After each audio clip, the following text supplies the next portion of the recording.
इसी आहट से एकदम नींद खुल गई। घड़ी में देखा तो 2:20 हो चुके थे।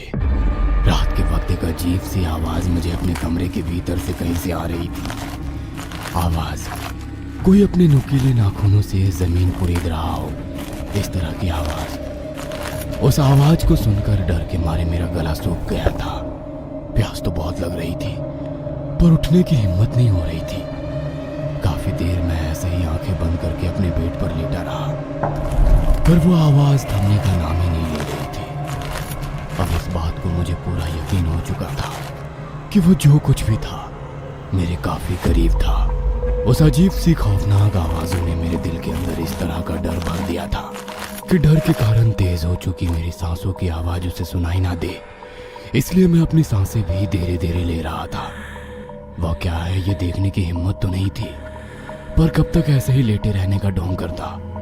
मैंने हिम्मत जुटाई, गौर से मैं उस आवाज को सुनने की कोशिश करने लगा ताकि मुझे ये पता चले कि वो आवाज आ कहां से रही है।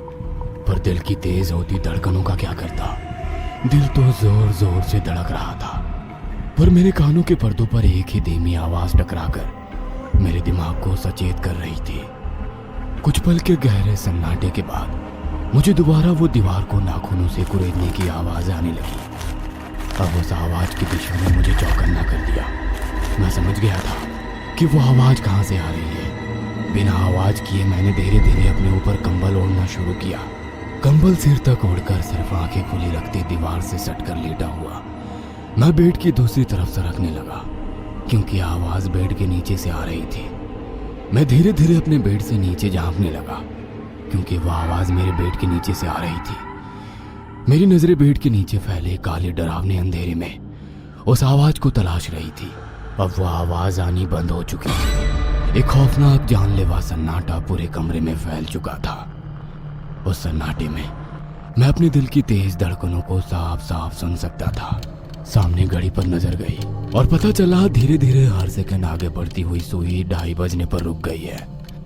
मैं गौर से घड़ी के कांटों को देख ही रहा था कि तभी किसी की हल्की सी आवाज में घुमाते शब्द सुनाई दिए, किसे ढूंढ रहे हो। मैं कुछ समझ पाता कि तभी बेड के नीचे एक कोने में 2 चमकदार आंखें नजर आई। मैं गौर से देखने लगा और अभी ही एक डरावनी काली इंसानी आकृति मेरे ऊपर झपटी और एकदम से मेरी नींद खुल गई। डर के मारे दिल इतनी जोर से धड़क रहा था मानो सीना फाड़कर वो बाहर आ जाएगा। गला पूरी तरीके से सूख चुका था, पर मैं ठीक था। वो सिर्फ एक सपना था, एक डरावना सपना।